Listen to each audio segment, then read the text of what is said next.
Doing well yourself? Good, thanks. Excellent. Spring is coming. Yeah, it feels like it one day, and then the next day it doesn't.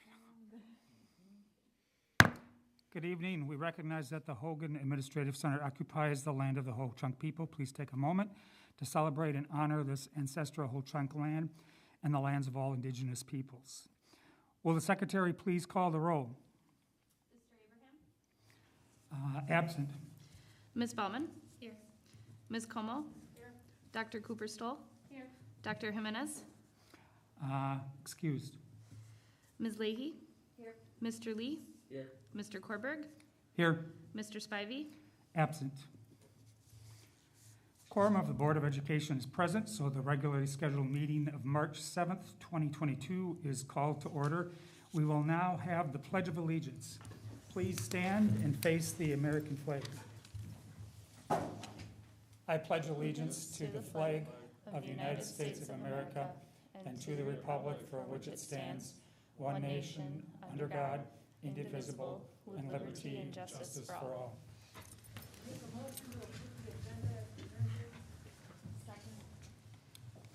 Tonight's agenda has previously been distributed to the board. We have a motion from Ms. Como and a second by Ms. Leahy to approve the agenda as submitted, unless there is a motion to amend. All in favor, say aye. Aye. All opposed, same sign. And the motion carries. I don't think we have any public speakers tonight, so we'll go right into the superintendent's consent agenda. Make a motion to approve the items on the superintendent's consent agenda as presented. Second. The consent agenda is a mechanism used by the board to deal with routine business that must come before the body. With a motion by Ms. Como and a second by Ms. Leahy, the items on the, I should ask first, are there any items that members want to remove from the consent agenda? Now, with a motion by Ms. Como and a second by Ms. Leahy, the items on the superintendent's consent agenda are approved as presented. Moving on to the board consent agenda. I make a motion to approve the items on the board consent agenda as presented. Second. The consent agenda, again, is a mechanism used by the board to deal with routine business that must come before the body. Are there any items that the members want to remove from the consent agenda? With a motion by Ms. Como and second by Ms. Leahy, the items on the board consent agenda are approved as presented. We next move to the information part of our meeting, and I think we have information from you, Dr. Engel. Thank you, Mr. Korberg. So on our agenda tonight is Operational Expectation Monitoring Report, OE10, Learning Environment. This is a part of our routine business and monitoring the school board's policies. And this evening, Dr. Harsey will be presenting our monitoring report on OE10. Yeah, good evening. So tonight we're going to try something just a little bit different for the board. I'm going to be trying to drive on the monitor as we go through this tonight because there's some data I'm going to try to highlight a little bit. And Mr. Lewandowski, for the audience members, is going to try to do his best to follow along and be able to show the audience kind of where we're at. So yeah, so tonight, the summary of compliance status for OE10. There are 9 measures within OE10. 7 are compliant. 2 remain in an area in need of improvement. I will just make a note that there are 2 areas in need of improvement from last year as well. Specifically, OE 10.1, as a board, we established a threshold that 95% of students would respond affirmatively to an annually provided survey instrument indicating feelings of safety, belonging, and engagement. Results indicated in all 3 categories that we did not reach that established benchmark. Safety came in at 77%, belonging at 76%, and encouragement at 89%.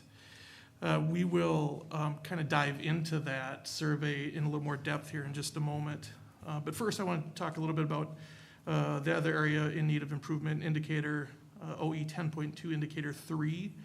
As a board, we indicated that we wanted the percentage of office discipline offenses and suspensions. So that includes both ISS, so in-school suspension, and OSS, out-of-school suspensions for students of color. We wanted those to be proportionate. However, based on the 2021 school discipline data, our office discipline offenses and suspensions remain disproportionate for our students of color. And again, we'll dive into both of those areas as we get into the report as well. Now, I know you've had this since Thursday, so if at any point you feel like I'm dragging a plow a little bit and you want me to get moving, just let me know. Or if you want me to slow down, just say that as well. So in 10.1, one of the areas that we wanted to just take a pause because it's an area that we aren't compliant is I wanted to talk about this student climate survey for just a moment. So this year,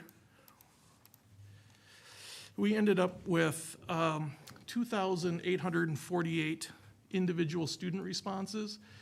We gave this survey in early February to 3rd through 12th grade students. And again, we were focusing on areas of safety, belonging, encouragement, and we asked specific questions in those areas. Those of you who were at the board last year know that, and we'll show you those specific questions. At the bottom here, I just wanted to point out this area, this kind of footnote. Our 9th through 12th graders took the Youth Risk Behavior Survey, the YRBS, in October of 2021. We were hoping to have that in January, have those results back. That didn't happen. We were hoping to have those in February. That didn't happen. So here we sit, and the data comes from the Department of Public Instruction.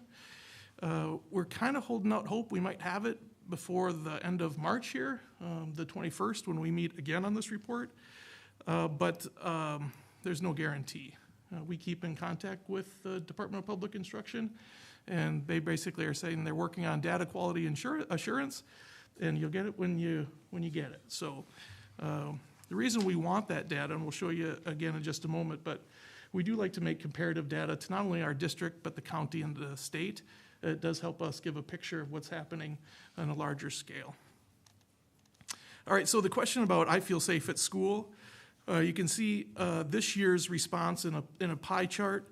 We do like to give comparative data to the board year over year.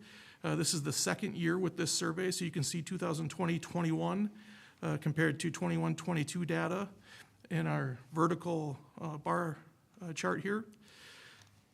Below, we start to disaggregate our data, and so not to be, I'll just take one line here. So the question, I feel safe at school, you can see our total student responses, and in parentheses, 2,848. The number in parentheses here is strongly agree with the number of students, 728, coming out to 24.48%. The agree, 1,573, again at 52.89%. And then you can see disagree and strongly disagree at 469 responses and 204 responses.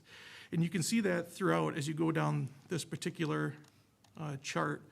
I will point out that students self-identified their race, ethnicity, special education services, and language spoken at home. That's kind of important. I mean, this is not perfect data, but we did want to honor student response on this particular tool. So, for example, a student could have checked that they identify as Asian and Black, and if they wanted to, prefer not to answer. Now, did that happen a lot? We think not, but that could have happened. And we just want to point that out to you. So some of the data could be, not precise in that way. The other column that we added this year that's unique to last year, just because we have year-over-year data now, is right here in the affirmative responses. So when you look at this, again, coming across, we had 2,848 responses this year. And so affirmative responses are those students who responded both either strongly agree or agree, and that is just the total number of 728 plus 1,573 gives us this 2,301 out of 2,848, giving us 77.37%. And so you can compare our affirmative responses in 2021 versus 2022. And what you'll see is a trend from 2021 to to 2022 in nearly all of our questions and all of our categories of those numbers going down from year to year. One of the things I would like to point out to this group, we do differentiate and pull out our 9th through 12th graders. As I mentioned earlier with that little footnote, it's because the Youth Risk Behavior Survey data is given to our high school students. And so we pull out our 9th through 12th graders because we like to compare, once we get that YRBS data, that data would be going into these empty boxes here. So we have some comparative data with the YRBS. YRBS asks a very similar question, in fact, the exact same question, I feel safe at school. So we're able to compare, which we don't have quite yet. I feel like I belong at school is our belonging question. Same setup with the pie chart, our vertical bar chart, our breakdown demographically, and our affirmative responses. One of the things, as you analyze this data a little bit, you can notice things like, for example, here, because of the cell size, we actually had more affirmative responses, 67 for example, those students who identify as Hispanic or Latino, Latina. But the number dropped because there's more students. More affirmative responses of 67, but that's out of a N sample size of 99. One thing I would point out here again, you can see a drop from 2022 and 2021, 12%. And again, we don't have the Youth Risk Behavior Survey data yet to compare. And then finally, adults at my school encourage me to do well. Same setup throughout. The one thing I would point out in this particular set of data is in 2017, the Youth Risk Behavior Survey discontinued this question. And so when I circle back with this, the board later, I have the opportunity to say where we might want to make some adjustments. There is another question that the Youth Risk Behavior Survey data has incorporated around support that might work well in this area, but just know I'll provide that, and we can all kind of entertain what we want to do with that later on. Questions around this particular survey and some of the results? Mr. Abraham. Thank you. In regards to that, I feel safe at school. Do you believe, or what is your opinion or the superintendent's opinion as to why the affirmative responses have dropped in every category? Yeah, it's complex. I don't think there's any one response, right? We've had a tough 2 years. I think we're coming up on the anniversary of our shutdown. I think that happened maybe March 18th of 2020. I just saw that there's a hidden pandemic that the Health Science Consortium is having coming up on loneliness. There was a family policy board meeting today. They said there's 5 major issues happening in our community. It started with mental health. We saw that with our students, right? They've been coming and knocking on our door. AODA issues, childcare, housing, transportation, all of which is happening in the adult community. Certainly translates and touches our children who walk into our schools. One of the things that students could put in our survey is if they put disagree or strongly disagree with I feel safe in school, they could put in a narrative comment, and some of the narrative comments included, hey, look, we just had a threat 4 days ago, a bomb threat or that kind of thing. I can't legitimately put I feel safe, we just had a threat. I mean, so they were very thoughtful in some of those responses.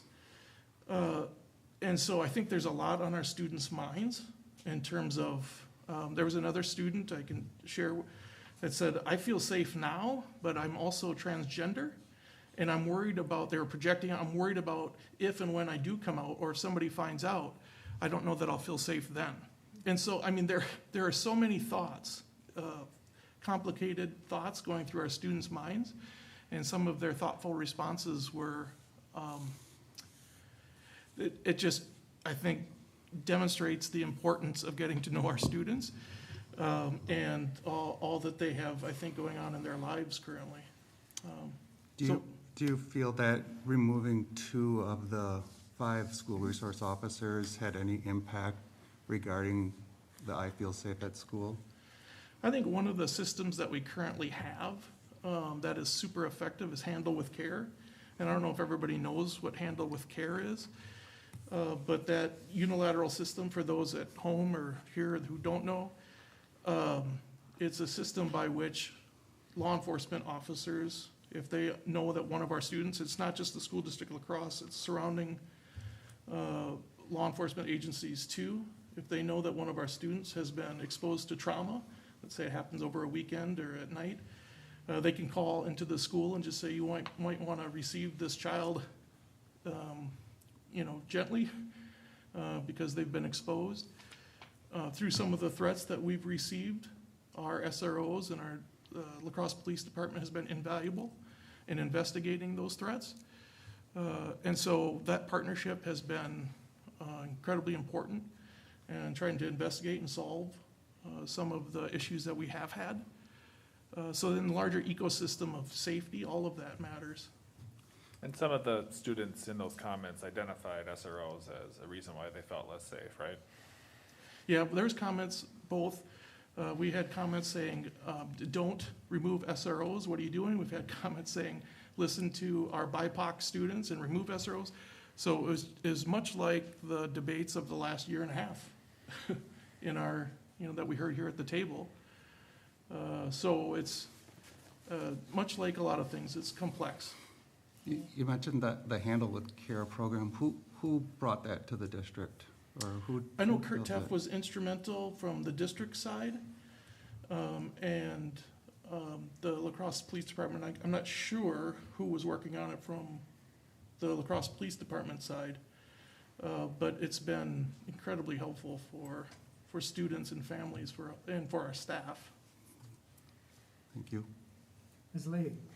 When was this administered in 2021? Because I'm trying to remember a timeline when students came back from the pandemic, when they were virtual, and when this was Yeah, administered. great question. February, same time frame in early February. Okay, so basically they were back in school were they back? Our elementary school students would have come back in January, and then it was a couple weeks later, our middle school students came back every other day, and then ultimately full day. I don't think our high school students were fully back until the 4th quarter, so it would have been some out of school here. Okay. Any other questions? Dr. Hersey, you want to go on to the next one? Yes. Okay, let me.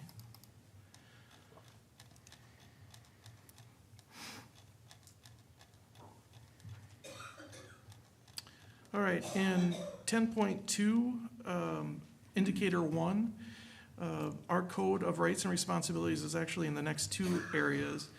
I won't click in here, but essentially in July, Kurt Teff brought the Code of Rights and Responsibilities in front of the board.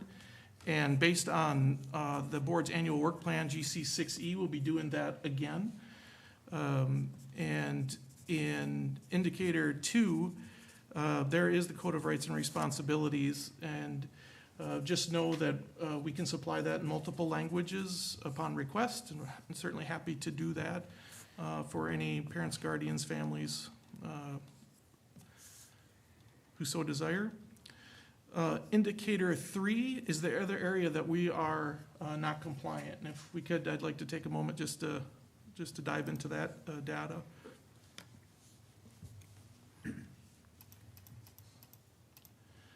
So what we're looking at here is, so this is our 2021 discipline incidents. And by incidents, I mean, there's a variety of things that could fall under this umbrella. It could be habitual truancy. It could be inappropriate use of the technology. It could be vacating a classroom and sometimes vacating a school. Those kinds of things. Also subjective kinds of things like disrespect.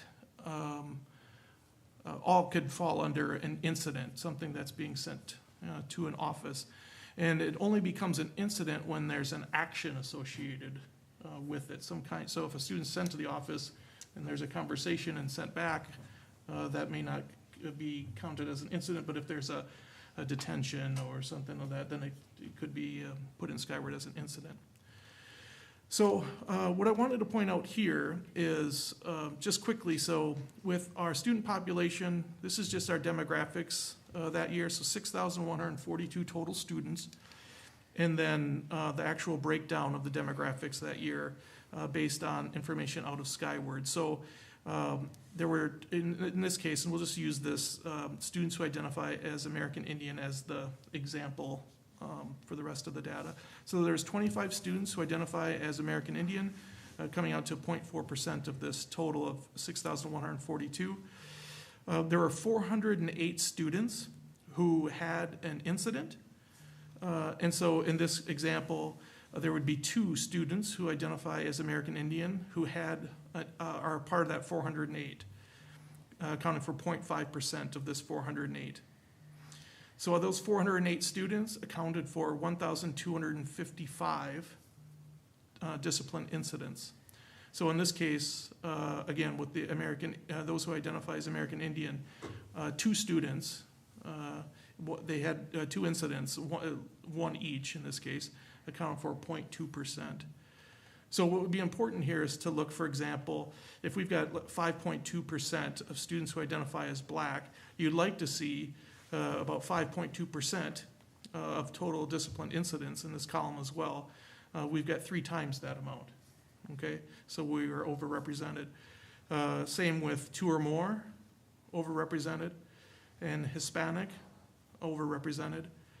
And so those are areas that obviously is an area that we can't say we're in compliance when we've got that kind of disproportionality.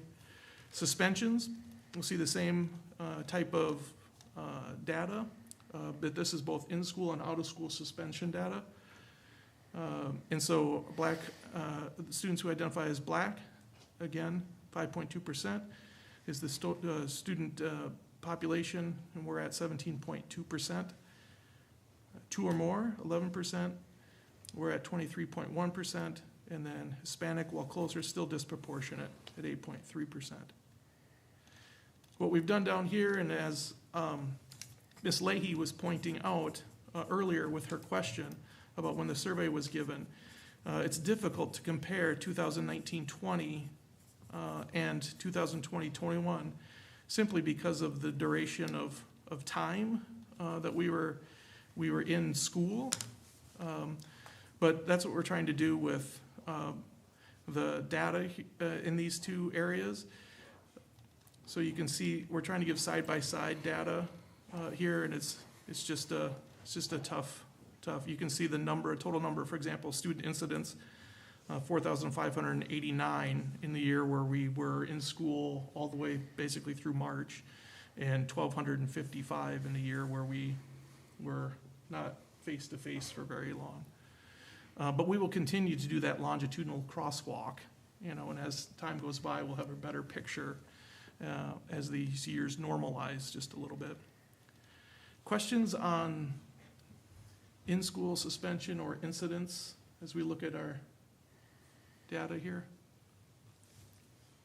Mr. Abraham? Well, first off, I mean, it's hard for the school district to, when you have an incident that results in a suspension, you have to take action on it. So, I mean, for example, when you look at the disproportionality of it, when you talking about, this goes back even into criminology, a small percentage of people commit majority of the crime. So, my question on the Asian is they're well underrepresented. Do you know why that is? That's a question we're trying to unpack as well, just like we're trying to unpack the over-representation. It's the same question that we're taking a look at with all of the work that we're doing with our cultural humility work, et cetera. Because, we're underrepresented. Yeah, so my question there is, are we doing something so much better with the Asian community that we're not reaching the other BIPOC And how do we correct that? Yeah, I mean, when we're looking at all of the efforts that we're putting in place, and so one of our biggest efforts, like one of the questions we ask ourselves is, okay, so if this is our data, what are we doing? And one of the biggest areas, obviously, is our strategic plan for educational equity, which covers a lot of different areas, including all of our disposition work, our curriculum, et cetera. And so through that process, we're trying to reflect on why are we currently getting the results that we're getting? And so those are the questions we're and these are the this is kind of data set that helps us reflect on why are we sitting where we're currently at. And to see this data begs the question of, we're upside down in some areas. And it's not necessarily that we want to see our students who identify as Asian rise up to 9.8%. That's not how we're going to make this better data. Any other questions? I would also just add that the problem historically as well in terms of disaggregating that data is when it comes to the Asian category, is that anyone who identifies as Asian is lumped into one category. So oftentimes when we break that out further, and I'm not suggesting that we do that, I'm just adding an important sidebar as someone who studies this, that oftentimes there's far more nuance that's within that category than we actually see reflected. So I just would add that as a point. Yes, thank you. Thank you, Dr. Cooper-Stoll. Any other questions? Dr. Hersey, did you have anything else? Oh, we can move on to indicator 4 if Okay. people are comfortable with that. In this particular category, and Mr. Teff is getting ready actually this spring. He's just starting this process now.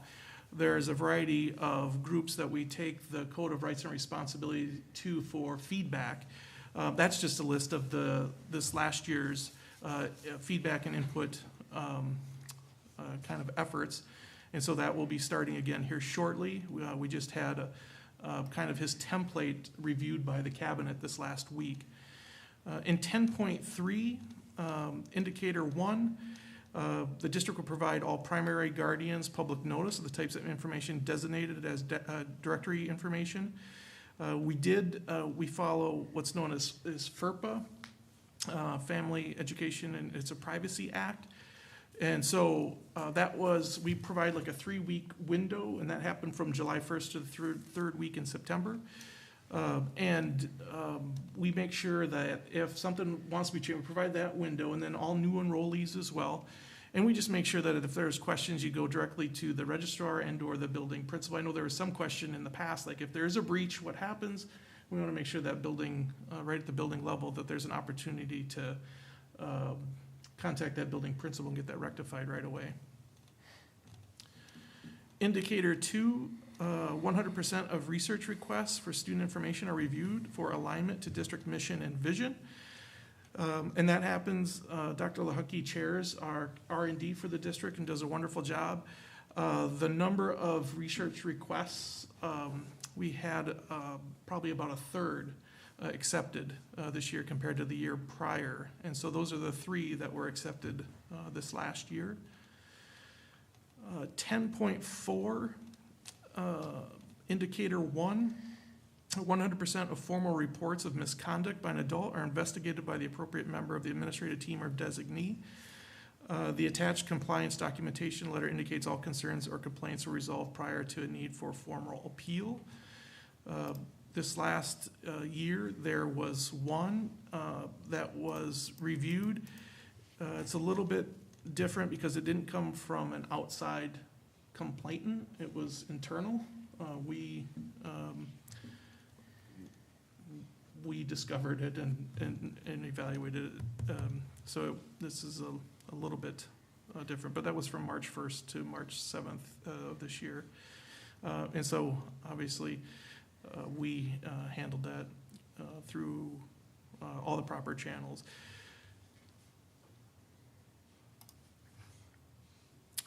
Any questions on that one in particular? I know last time when we were talking about complaint procedures, it's like there's a lot of policies. How, which one do we use? And just didn't know if there's. I know Dr. Engel mentioned different laws and how, but I'm just curious. Are we? No, okay. And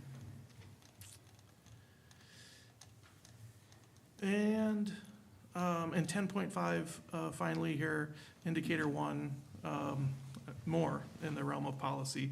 Policy and procedures for responding to concerns and complaints are in place on a regular review cycle. I guess the only part that I would add here is we're in kind of a monumental process of switching policies to what are called Neola. And so we're kind of in a hybrid phase of all of our kind of legend historic administrative policies, and we're changing over to this Neola. And so we're reviewing all of our policies through an equity lens, and it's been pretty purposeful work. And so questions around that particular? Any questions by any board members? Okay. Anything else, Dr. Harsey? Not at this time. Thank you, Mr. Korberg. Dr. Engel, do you have anything? Nope, just, Okay. that's it. We will move on then to the announcement portion of our meeting. Can I back up? Oh, go ahead. We have general consensus or thoughts? Oh, gotcha. Agreement or not? So we would be voting on this at our next meeting. And so now is the time to provide any other feedback. We had indicated in compliance with exceptions noted due to the 2 areas where we did not Correct. meet compliance. I guess, how do we get to that? How do we get to where it's proportionate? And it's hard because actions, justify the response by the school principals, and then it's hard then to come back and say that we're not in compliance because it's something that's almost out of our control. But I think that we can do things, but what is it that we can do? Yeah, I think there's 2 different things. I think generally our goal is that, we've changed our school environments, we've changed how our adults in the building react to things, such that it helps create a level of proportionality. We're eliminating the bias that leads to some differences. That's some of the things. I think in the short term, because that's long-term work, in the short term, one of the things that we're looking at is there are some offenses, some disciplinary things, where there's a consequence that seems pretty direct from the thing. If there's a intentional attack on somebody where they've arranged for somebody else to videotape it, those consequences, as long as they're within our typical framework, seem pretty logical, and regardless of your identity or background, those consequences would probably generally be the same. There are some where there are some offenses where there's a lot more discretion, and that's an area where I think maybe we can drill down into further to look for that proportionality. Some of those bigger things, maybe that's related to larger societal stuff, and we have a limited ability to impact that immediately in our schools. We can impact it, but maybe not immediately for all students. Where we can have an immediate impact is some of that discretionary stuff, defiance, disrespect, disruption. That is where our bias can often come into play. And I think if we drill down and look at that, we might be able to get a more nuanced view of some of this disproportionality.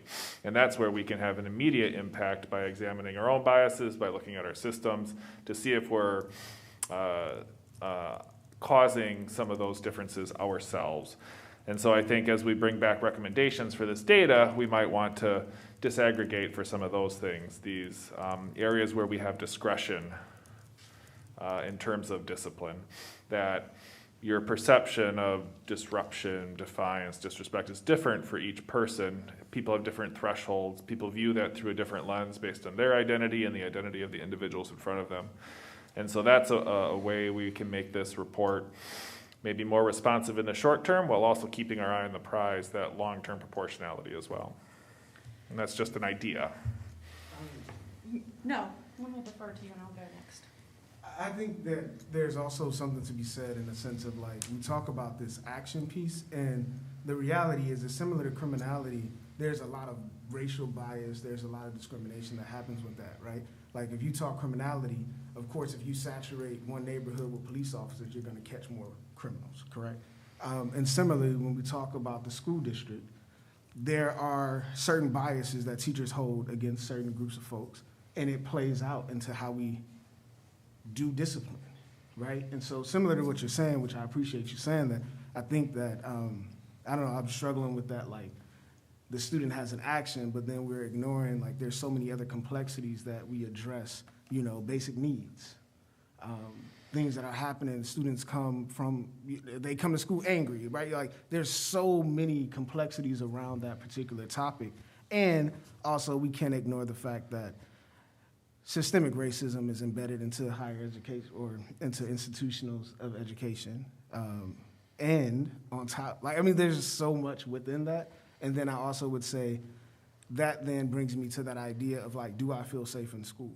Or do I feel like I belong in school? If you're in a system that was designed without you and or not for you, period, you're probably not going to feel as safe, and you're not going to feel as if you belong there until the schools actually transform everything about it, from curriculum to structure to everything, right? Like, you have to do a little bit more than yeah, I'm gonna leave it there, so, sorry, you can go ahead. No, appreciate you saying that. So what this discussion reminds me of is the report that you conducted last year that pointed out how these very disciplinary practices contribute to that school to prison pipeline. So in your response to Mr. Abraham, it was kind of a 10,000-foot view, but I would argue that this is part of the equity plan that has been developed for the district. So there are action steps, correct, that have been identified in terms of how to address this. That is correct. And I would also like you to speak to how the pandemic may have impacted some of that work this year, and then what is our intention to get back on track if in fact that pandemic has pushed some of that work out. Absolutely.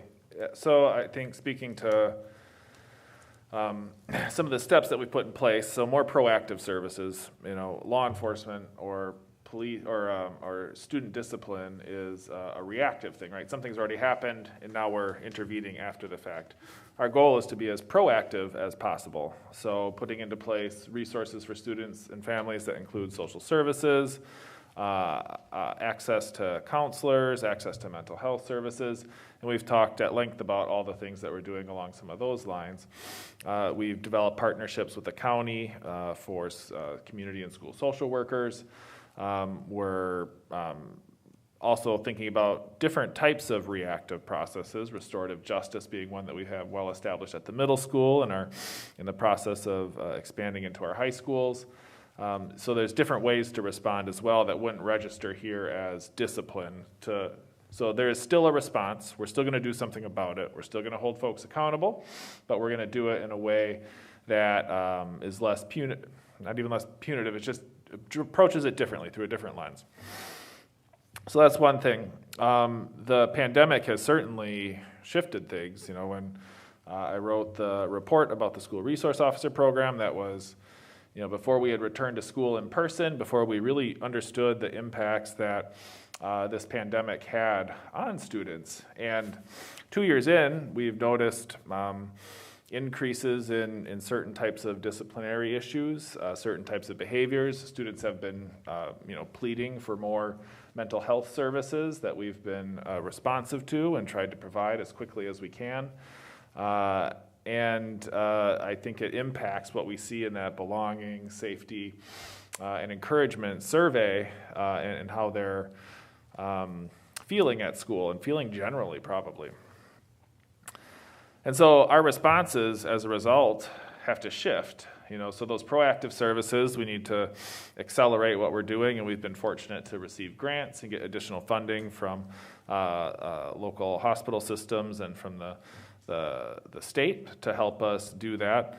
But it also may change the intensity of what we do next year. How are we going to respond to what's there? And I think a lot of those proactive services that we wanted to put in place, while we have ramped them up as quickly as we can, we've also had to respond to a whole host of other things.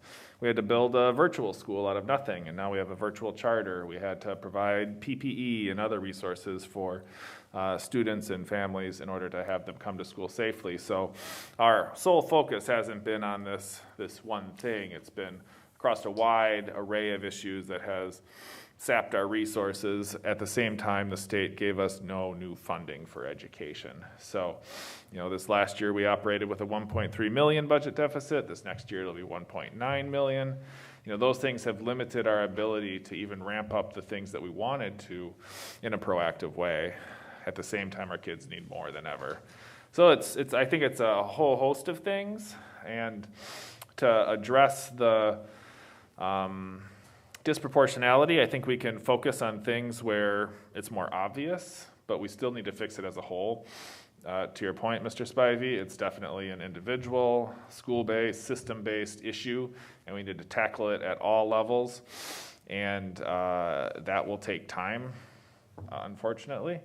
But we have a plan in place to do so. We have a series of steps that we're enacting. And in the meantime, we're also going to be providing those more proactive services and shifting that way as much as possible, as quickly as we can. But, we have students that are seniors this year. They don't have the benefit of some of those proactive services that our 4Kers and our kindergartners will have for their entire career. Okay. Any other questions or comments? The superintendent's recommendation is option 2, that is in compliance with the exceptions noted, and we have kind of consensus that is what the report details. I'm curious, though, as to why we wouldn't just say not in compliance if there's 2 things missing. Sure, I don't know that from the administrative perspective, we've established, is that 50%? Is that 20%? What is the point at which we indicate we're not in compliance? I think from our perspective, we have met at least a majority of the things that are there. I've operated in systems where it's, go, no go. Either it's all good or it's all bad. That's certainly an option. I think there's enough mitigating circumstances this year, and we can identify all the reasons why maybe some of those things aren't where we want them to be.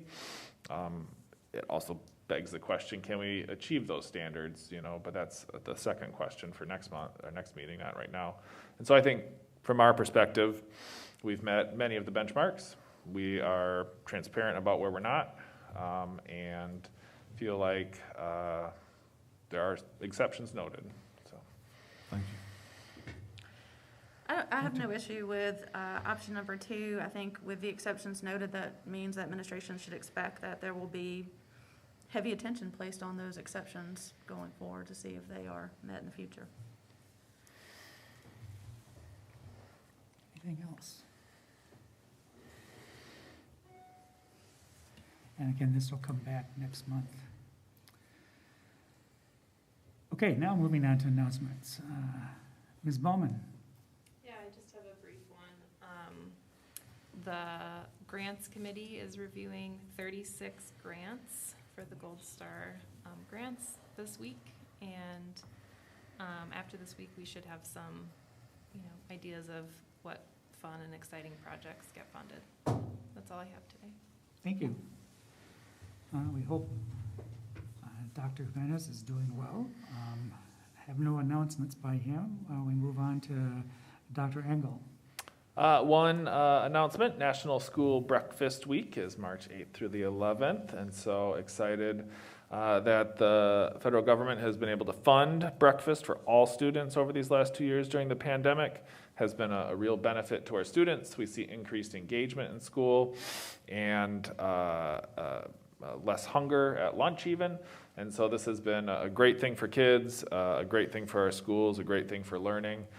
We hope that the federal government continues this program. And in particular, we're thankful for our school nutrition staff for all that they do to provide that lunch every morning, to be there to greet kids and help get them off to the best possible start. And they have had to adapt and overcome continually throughout this pandemic, constantly changing how they're delivering meals to kids, and much credit goes out to them in each of our buildings and at the district level for making those adaptations and getting food to kids every single day. So excited about this week and excited to go serve some food tomorrow morning myself. I actually had the opportunity last Friday to go and serve lunch at Logan High School, and that was because I worked in the kitchen for the Logan showcase for show choir, and I am so amazed at how efficient they are, how clean it is, how you have to have a different colored pizza cutter for each type of pizza that you have, like how they clean the ovens. Like you talked about how they had to adapt and have to make up individual salads now instead of having a salad bar. And they kind of pleaded with me like, is it possible to make it so we don't have to have kids pay for their lunches, because it does make a difference in those lives of those children who might not be able to afford it. So if there's a way to help, that's a basic need. Hopefully the future will allow that to continue. But again, yes, absolutely, they do wonderful, and I thank them for all that they do. And it sounds like they're gonna ask me back to do some more stuff, so we'll have a little fun. Sorry, Chandra, did you have something? No, Oh, I okay. think that's cool. I can echo that. The number of times that I've gone and watched help with breakfast or whatever, I mean, help is a generous word on a person's part. Everything is done well, and everything from, you know, welcoming the kids down to the safety part of it. So we are blessed that we have good nutrition staff. I'd like to point out that my fourth grader has noted that the mashed potatoes at Emerson are excellent, and that I That's would pretty like to good. report that to the board. It's a pretty high bar to meet, too. Okay, agenda planning for the March 21st meeting. I'd like to make a motion to approve the March 21st, 2022 Board of Education agenda with any additions or corrections. Second. We have a motion by Ms. Como and a second by Mr. Spivey to approve the March 21st, 2022 Board of Education agenda with any additions or corrections. Is there any discussion? All in favor, say aye. Aye. All opposed, same sign. And the motion carries. Next up is board debriefing. Dr. Cooperstone. Thank you, Mr. Warburg. The first thing I would note is I thought there was a lot of really good discussion and questions this evening, particularly around the OE10 monitoring report. In fact, one of the things that I think I really appreciated was the complexities of having conversations around things like safety, for example. If we were to go, you know, if we were to ask board members, just like we would ask our students, what does that mean to them? Some of us, when we think about safety, would immediately think about systems like law enforcement, whom we might be required by state to call in certain circumstances. Others may think about, what is it like to be a student of color in a majority white district? Or I think about the comment that you shared, Dr. Harsey, about what if you're one of our LGBTQ plus students and whether or not you feel safe in that environment. And I think that if we can keep that focus on the importance of that complexity in the discussions, I think that that always makes for a stronger board. I would open it up to any other feedback about tonight's board performance. Any other comments?